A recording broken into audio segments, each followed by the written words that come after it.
welcome to this bonus episode of Between Sermons. My name is Brent, and what we're doing here usually is trying to turn a monologue from Sunday into a dialogue during the week, because nobody likes to just be talked at. We like to be talked with and talked to, and so that's what we're trying to do. Now, one of my jobs as a pastor is to kind of wear multiple hats. I think often I'll end up being a jack of all trades, master of none. And my lane really is the church world, but we're doing a series right now where we are talking about our faith Monday through Friday and Saturday too. And so what does it look like when we take our faith outside of the four walls of the church and actually have to live it out? What does faith look like when we're at work on Monday afternoon? And so today I have an extreme honor to be able to have our special guest, Mark McClain, with me today. And he is the CEO and founder of SailPoint. I almost got that name wrong, but I'll get it right eventually. And it's identity security, but it's not like identity theft. Can you kind of walk us through what is it that you do? Yeah, the company's primary product area is for large-scale enterprises. Think very, very big corporations. And if you think of the challenge we all have with managing accounts and passwords, which we all struggle with, and how do we remember passwords and keep track of them and all that? Well, if you take that problem into the corporate world, it's pretty hard, right? You've got maybe thousands to tens of thousands of employees. You may have hundreds or thousands of applications that these people use to do their job. Mm-hmm. And if you think of the risks now associated with any of that being incorrect, right? So I compromise you, Brent, and then I use that to get into all these other systems and activities you can do. I can do a lot of bad things. I can steal money. I can ruin reputations. I can take systems down. So the focus on protecting what's called identity and access in the enterprise scale is very important now. And by the way, it was important before. It got worse when we went to cloud computing and all that stuff. And then it got worse again during COVID when everybody ran home to work. And the company said, please work on the corporate laptop. And sometimes people did, and sometimes they worked on their kid's laptop. And they were not protected, and their data wasn't protected. So just the focus on protecting all of this information has become quite high priority for companies, and therefore been a great support for our business to grow over the years. Yeah, I can only imagine. I mean, so we have about 30 employees that I oversee here at CLC, and we would love, as a church, we'd love to have those people employed with us for life, but that's not always the case. And passwords get out, and access to things changes, and that's right. I can only imagine the headache that is. So at 30 people. That's a stressor. Put a few zeros on that. Yeah, at 300,000 employees, that becomes, well, good luck to you on that. Yeah. But it sounds like you guys are fairly successful in this. We have done well. And we might be kind of on the short side of saying successful. You guys have really done extremely well. Right, it's been a good business. And so that's awesome to hear. But you are kind of a guy that can't just do one thing at a time. You had to become an author as well, and a speaker I've seen. And so tell me a little bit about your book. Yeah, that was a fun, unexpected twist in the journey. This whole journey's had a lot of unexpected twists. But a few years ago, I'd written some articles, and this is pretty common for Forbes magazine. They have columns and blogs, and they take input from all kinds of folks on that. But they reached out to our team and said, hey, would Mark ever be interested in doing a book? And I'm like, no, I have no time for that. Still kind of busy with this day job, kids, grandkids, all this fun. I thought maybe at the end of the day job journey, excuse me, when I'm done with running the company someday, sure, maybe I would do a book. No, we could help, insert ghostwriter, right? Insert something to help you. And so kind of the process was pretty simple, because the other caveat going into it was, I'm like, I don't have some really great big one idea that I need to support with 12 supporting points and chapters. Like, I have a lot of opinions about a lot of things, but there's a bunch of different topics. And they're like, oh, we could do it with like a whole bunch of small chapters. It's almost be like a collection of blogs. I'm like, this I can do. I have opinions on a lot. So I think the book has, I haven't counted again lately, I think it's like 54 chapters or something like that. I always warn people, now don't freak out. Most chapters are half a page. I think the longest chapter is 6 pages. The goal was you could read any chapter in 5 minutes or less. That is my kind of reading. Or less, right? For the Reader's Digest generation, they can relate to this. Just a few minutes, put it down, come back to it later. So it's very topical and just kind of addresses a wide range of issues about, again, how do you build a great team? How do you build a great organization with what I've kind of learned over the years? Yeah.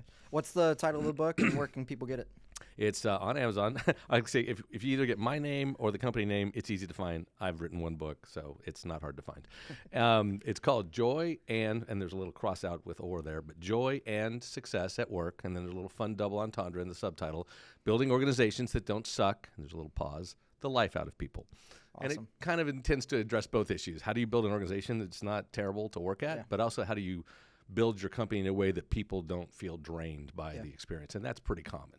Yeah, honestly, I even see that in the church world. Absolutely. That there are churches that have just been known to kind of chew people up and spit them out. And, we try and do our best to create a culture here that we don't play into that. But man, coming right out of Easter here recently, there's some times when it feels like, man, this is a machine that we've got to be very intentional and very careful not to fall into those traps. So I think that's an amazing thing that you wrote. Yeah, well, it is true in any form, but I think you're absolutely right. In the church, sometimes it's almost worse. Like, hey, we're doing God's work. We're going to pay you very little and ask more of you. It's like, wow, I don't think that's okay. So I think, and in many companies, it's not a lot different. It's still asking a lot of people, not necessarily. Now, in general, they're paying people better in the secular corporate world, but there's still sometimes the I own you. You need to work all the hours I tell you, and I think there's a bit of backlash, obviously, in the world of work today to some of that. Yeah. Some of that coming out of COVID, people kind of did the great resignation, all the fun terms we heard, like people reassessing, like, am I really happy with how I'm being treated at this job, how my company thinks of me? And we saw a lot of people vote with their feet, as they say. Yeah, right? No, it's brilliant. So I would love to kind of hear a little bit of two journeys that you've taken. What's your journey in business, but also what's your journey in faith? So whichever one you want to start with, I'd love to hear both. Yeah, they're interwoven. Yeah, no, I mean, I have strong faith heritage. I'm grateful to my parents for that. Kind of raised in a pretty strong Christian home, and kind of, I used to say, kind of when the doors were open at church, we were there. One of those kind of families. But kind of went through my own wrestling with that as a young man, but never really kind of veered way off and had to come way back. I challenged a little, but I kind of stuck to it for the most part. But along various points in the journey, I think I had to get a bit more serious about it. And coming out of high school, going into college, I wasn't quite sure what I was going to do. My dad was a social worker. My mom was a teacher. Oh, wow. So they were not business people. That wasn't in our heritage. I actually thought at one point about going into pastoral work and ministry and things like that, and just didn't feel like that was where I was supposed to be. So kind of headed into the business world, not really thought I might even go to law school at one point, and ultimately just kind of found myself in the tech industry, which, tech has turned out to be a great place to be for many decades now because it's constantly growing and changing and there's opportunity. But the twist was I started at IBM, which in the 80s was actually a very cool place to get a job. I always tell young people that was kind of like the Google of that era. I know you don't believe that today, but back then getting a job at IBM was pretty awesome. And so I kind of thought I'm starting at IBM as a 22-year-old or 3, whatever I was, and I'll probably retire here. That was the mindset. I'll work here for 40 years, get the watch, maybe get to middle management someday, something like that, right? And I like to say it probably wasn't my fault, but about the time I joined IBM, it started going downhill. There were 400,000 employees. I don't think I was personally responsible, but it turned out that was kind of a rocky journey. Then I went to HP, another big tech company that most folks still know, and another 3 years. It went pretty well, but not fantastic. And at the end of a decade, I'm like, I'm not sure this corporate thing is actually what I'm supposed to be doing. So on a flyer, I spent my whole life in California at that point, mostly southern, a little bit northern. On a flyer, I came to Austin, Texas for a job in tech in 1995. And I can assure you that while Austin's kind of gotten hip and cool, it wasn't in 1995. When I told people I was leaving the Silicon Valley to go to Austin, they're like, what? Like, you're going to Texas? Nobody goes to Texas, especially for tech. So joined this small company. It did really well. I was not a founder, and I just joined it, but it did well. Then it went public. Then it got bought by IBM, ironically. So I found myself back. But anyways, it grew quite well, and that's when I kind of got the entrepreneurial bug. Okay. So with a group of guys out of Tivoli, which by then was part of IBM, we started a business in 2000. And for the old folks on the podcast, that was kind of the tech bubble bursting, right? It had gone really well through the late 90s, and then kablooey, right? The .bomb.com thing. So that was a rough start, but we were not an eyeballs and consumer company. We were an enterprise software play for big business. So we actually did okay, but it was just kind of a bumpy time to get a company out of the ground. And by the way, 9/11 hit, the second year of our existence. That was rough. And so we got through that 4-year journey and had a really nice outcome. We'd taken venture capital and all that. And then thought, well, that was great. We stuck around with the company that acquired us for about a year, and then thought, oh, that was great. A few of us decided, let's do that again. So we started this company, SailPoint, at the beginning of 2006, with literally the assumption it would be another similar run. And to make a very long, complicated story short, it went through venture backing. It did almost get acquired by a couple of big tech companies. Then we had what's called a large private equity firm basically buy out all the existing investors and own the company, thinking they would sell us to probably a large tech buyer later, except we were doing quite well then. And then all of a sudden the public market people started talking to us. Next thing you know, we're gearing up for an IPO. We went public in 2017. We did quite well in that first year, so well that the private equity firm, which probably would have stayed for 2 to 3 years, gradually winding out their position, they were gone in 10 months. It was like boom, boom, boom. They came out really fast. And then we just ran as a public company till late 21, just not a little over a year ago now. And in a longer story than I can tell on this time, we got reconnected. We had always stayed connected somewhat, but reconnected with that same PE firm. After some dialogue, they approached us about taking the company private, i.e. off the public stock market. We did that about 6 months ago with the idea of gearing up a bit larger, probably through some business acquisitions and maybe going public again someday. So it's turned out to this multi-decade journey that I thought probably would be a 5-year journey. We are quite big now compared to what I ever thought we would be. We've got about 2,500 employees all over the world, 38 countries. It's a real business, as I like to say. And so that's the business side of it. The faith side of it, I never again was unclear about my faith, but I was probably like a lot of folks in the business world, kind of ethical, moral, be high integrity, be honest, be truthful, don't run out and do things that some folks do on sales trips, things that they shouldn't probably do. The old what stays in Vegas is not true. It often follows you home. And so that's a bad plan. Right. So I was good there. I just kind of was, okay, I'll do the good, clean thing, right? And then I think as I got into this second company particularly, the first one kind of went fast and we had a good run.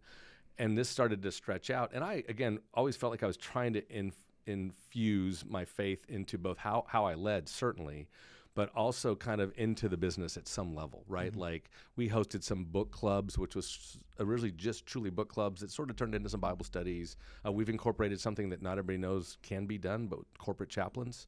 There are chaplain organizations, just like in the military, that serve the marketplace. 2 big ones, marketplace chaplains and corporate, and basically serve as counselors to our people when they need just counseling help that can turn into spiritual guidance, but often doesn't.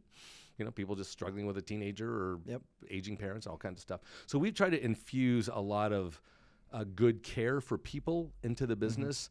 And then as a leader, it's certainly absolutely driven how I approach leadership, right? I mean, we overplay these terms like servant leadership mindset. I don't. It's not all about me. It's not about my ego. It's about how do I serve the team? How do we lead together? How do we value people, even people that have wildly different views than mine? Again, we have people in countries all over the world who have very different faith traditions, very different cultural backdrops. So I think as a Christian in the marketplace, if you come in going, well, you're going to kind of conform to my way of thinking, it's just a non-starter, frankly, right? So you have to go in saying, I'm going to love and accept people, even people I might disagree with them philosophically, but I'm still going to love and accept them. And that's the root of how I approach it. And really, that's the root of Christianity. I mean, if we can't love people, I don't know that you can call yourself a Christian at that point, because it really is. That's the foundation of all of it. I always believe that employers should look for Christians first for employees. Like Christians should make the best employees. Sadly, that's not always the case. But as somebody that is, hiring 2,300 people, 2,500 people, whatever it was, what would you say to a Christian that's looking for a job that you would say, hey, look, these are some aspects of your faith that, man, it translates so well into a corporate setting. Lean into those things. Like, what kind of advice would you give there? I think it's right down the fairway what we were just talking about, right? I mean, every employer, whether Christian or not, wants employees that are high integrity, high ethics, and high work certainly competence. I mean, there's kind of a movement toward excellence that can be overdone, coming from Christians in the marketplace. Like, let's be excellent. Well, yes, we should be excellent. Sometimes that can turn into a workaholic almost mindset of we're going to be so excellent, we're going to outwork everybody. Right. And like, well, no, don't go there. But yes, do excellent work. Stay reasonably balanced in your life, but do excellent work. Be dependable, be loyal. And importantly, as you and I were just saying, it is the golden rule stuff, right? If you just treat others around you the way I always say the way they would like to be treated, maybe not the way even you would. That's somebody changed that to the platinum rule. I don't know if we should ever try to upgrade Jesus. That's probably not a good idea. But they say, well, golden rule is treat others the way you would want to be treated. Platinum is treat others the way they would want to be treated. I'm like, well, in today's world, that's kind of a dangerous gauge, but okay. Yeah. But that idea of just treating people well, with dignity, with respect. And by the way, that doesn't mean we don't expect high performance. It doesn't mean we don't performance manage people and occasionally have to let people go. There's sometimes a misnomer that in the marketplace, Christians just love everybody and they never make firing decisions. I'm like, no, we have to run a good business. We have outside investors. I have to honor their investment and build a good business. Yeah. But I love high integrity, high ethics employees. And if they're a Christian, that's a bonus. But I can't make that a hiring criteria, obviously, right? But I love having people of faith in the business. I also love all these people of multiple faiths in the business. So we get to see the kind of the diversity of the world and ideally give people a chance to encounter Christianity, hopefully in a positive setting. Yeah. You talked about that excellence piece. I want to hit on that a little bit more. I think it's almost like Christians can fall on either side of this big chasm when it comes to excellence. I run into a lot of Christians that don't put in the kind of effort that they need to because they feel like, well, God's behind this, so it's going to be great. And you can look at like some Christian entertainment as some of that. The Christian movies, they're just not going to do as well. Sometimes Christian music, it's like, you probably should have spent a little bit more time learning how to sing before you release that album. And so sometimes Christians can kind of get in this rut of just saying, well, God's in it, so I don't have to practice or I don't have to work on it. And then there's also that opposite side of it where you do become this workaholic and excellence becomes perfection. Yes. And none of us can live up to that expectation on ourselves. And so kind of what advice would you have for either side of that chasm, for those that are just trying to, well, I'm just trusting God and it'll be okay, and those that have a horrible work-life balance? How do you help them? Yes, both things I've seen in my life as well. And by the way, those same issues with non-believers as well, right? People that sometimes Christians will hide behind the not working hard. Oh, I'm so focused on my family. Like, yes, I am focused on my family too, but there are times when work calls for us to work a little extra hard. You would have probably been not great with people on your pastoral staff saying, hey, look, I know it's Easter and everything, and it's kind of important, but I need to go to my kid's soccer game. Yeah. This week, you might have to miss the soccer game, right? And that's the way the real world, I like to say the real world is. We have to sometimes lean in on work because work demands it. We just can't do that all the time. That's what leads to workaholism and that goal of perfection. And so I agree. And at the low end of the scale, if you back to your point about media, I love referring to The Chosen. I'm a huge fan. Yeah. And because, as you said, so often Christian media was an oxymoron, or Christian quality media was an oxymoron, right? There was no such thing as quality Christian movies. There was Christian movies and good movies, but they weren't the same thing. And here you got this incredibly high quality, well written, well acted, well staged, all that, and yet very, very clear on the biblical message. And so I think that's inspiring to see more Christians saying we can be excellent. It can be done. It can be done, and we're going to live at that level. But again, never to the point of tipping over. Like you say, you see it in the church and the work world where people tip over to such a pursuit of excellence that it becomes perfectionistic, and now they're out of balance. And there's some very sad stories of leaders in the church and outside the church who basically kind of ignored their family in the pursuit of a mission. And I don't think that's ever what we're called to do, right? So I think we have to figure out how to pursue excellence and do great work while never losing sight of the fact that people are also watching our relationships with our spouses, our relationships with our kids. And, I don't believe God's pleased with someone in the pastoral or the business world who achieves excellence and leaves their family in the wake. That's not a good thing. Yeah, I think too many families have been a casualty of the ministry. Too many pastors have sacrificed their family on that altar. That's right. And my personal stance, I love this conversation because what I coach people on or teach people all the time is that work-life balance is not a short-term endeavor; it's a long-term. And so there may be a season where you need to be leaning heavier into family because you got some family issues that we need to solve these problems. But there also may be times when you're needing to lean a little bit heavier into the work and making sure that the bills are getting paid and the job's getting done. And so if you're trying to be work-life balance in a 24-hour period, you're not gonna succeed. But you'll laugh, Brent. My pastor and I taught a little on this in our church in home in Austin. Came up with this incredibly non-marketing, very unsexy term that captures this quite well, actually. Which is, when that you think of that pie chart of life, right? You got these pieces of your life you're trying to keep in balance: your health, your family, your finances, your work, your hobbies, whatever it is, right? And I say, here's what you need to strive for. So unsexy: temporary, healthy imbalance. Okay. Because you're going to be imbalanced. To your point, balance is only at best achieved over time. So at any point in time, you're imbalanced. That's a given in almost all of our lives. But the trick is making sure it's temporary. Don't get to a permanent state of imbalance, and try to remain healthy while you're in that state of imbalance. So even if you have to work hard, make sure the important things don't get missed. I always say I didn't miss anything important of my kids. I did not make every game. I certainly didn't make every practice, but they knew I was going to be there when it was really important and mattered. And I have adult kids with kids now, and we talk about that. Like, hey, did I make you feel like you weren't important sometimes? Because I went like, no, Dad, I knew you would be there if it was a big deal. And sometimes you miss stuff. And the older we got, we understood that there were some trade-offs, but we knew you were striving for that. And so it's that remain focused on temporary when you're out of balance, and you're always out of balance, and remain focused on as healthy as you can get, and then like you nailed it, it's rebalancing over time. Work was super demanding for the last month. I'm going to take a weekend to chill out and hang out with my family. You rebalance over time. Yeah, I love it.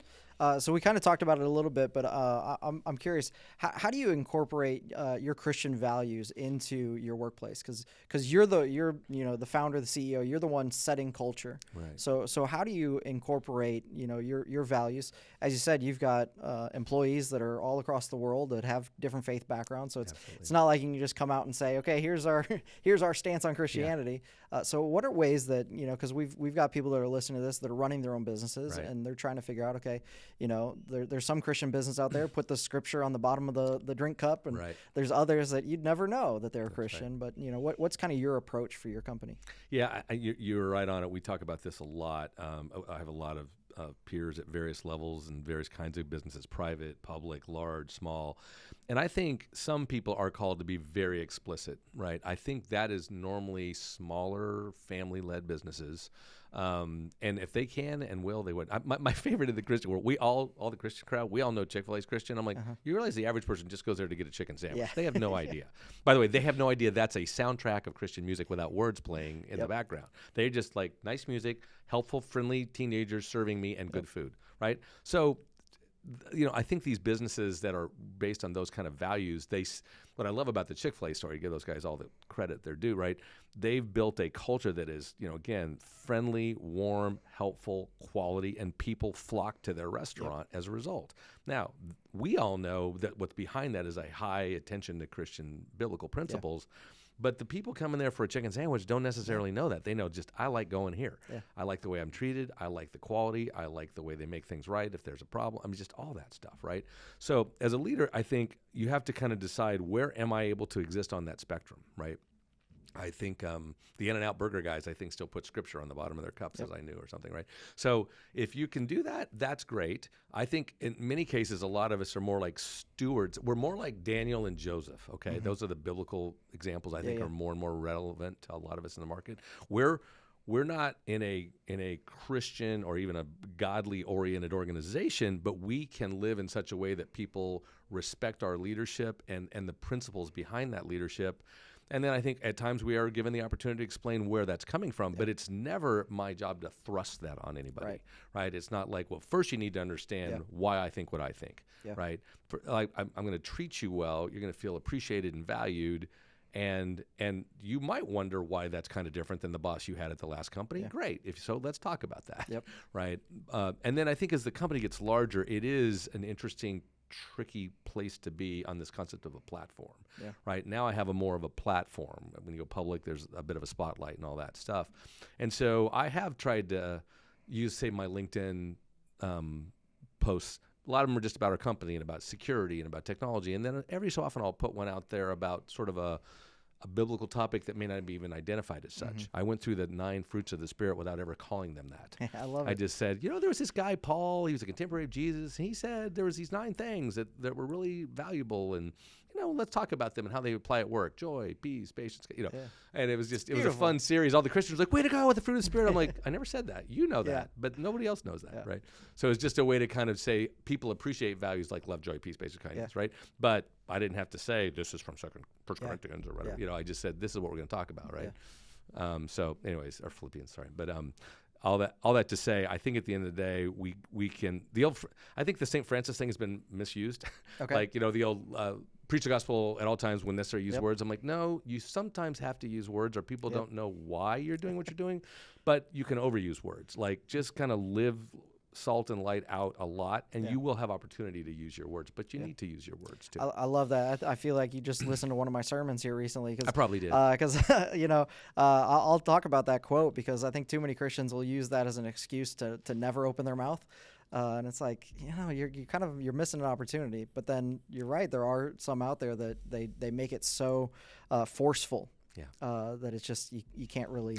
I read a blog once that actually convinced me of why I had to avoid this. He actually flipped it over hard the other way. He said, look, if you actually do that, you may actually be misleading people to think, oh, I get it.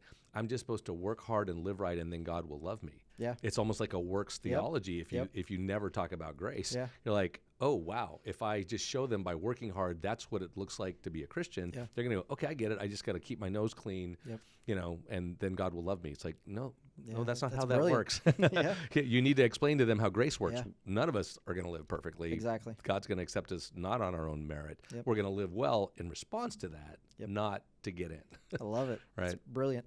I love John Maxwell's approach to this kind of conversation. So he'll be doing one of his leadership trainings at a corporate setting, and somewhere in there he's going to ask the crowd, hey, if you've ever wondered where I get this stuff from, come back tonight at 7:00, and we'll just have kind of a private conversation about where this all comes from. And without fail, he's got hundreds of people that will show back up at 7:00, and then he just sits there and says, "Well, here's the Bible, and this is this man Jesus, and everything that I taught you today, it comes from this book." And so it's a brilliant way, I think, of he doesn't force Christianity into his corporate conversations, but he creates an opportunity. And I think it's just it's brilliant. Approach. Okay. Kind of as we're wrapping up this conversation, I wish we could just keep talking for a while. This has been great, but as people who know me well know, I could talk all day. So be careful what you wish for. Watch out now. Any advice that you have for somebody that is in a secular work environment? How can they be salt and light? That's our instruction as Christians. And so how can we do that in a way that is God honoring, but is also, especially in the culture that we're in currently, that it doesn't get somebody canceled, it doesn't get somebody talked about to HR. But how can we actually be salt and light in a non-Christian environment? It really is golden rule stuff. I think sometimes we overcomplicate this stuff, right? If in a work setting someone is hurting, you're the one who's going to take the time to go ask them, hey, are you doing all right? I could see in that meeting you were not feeling great.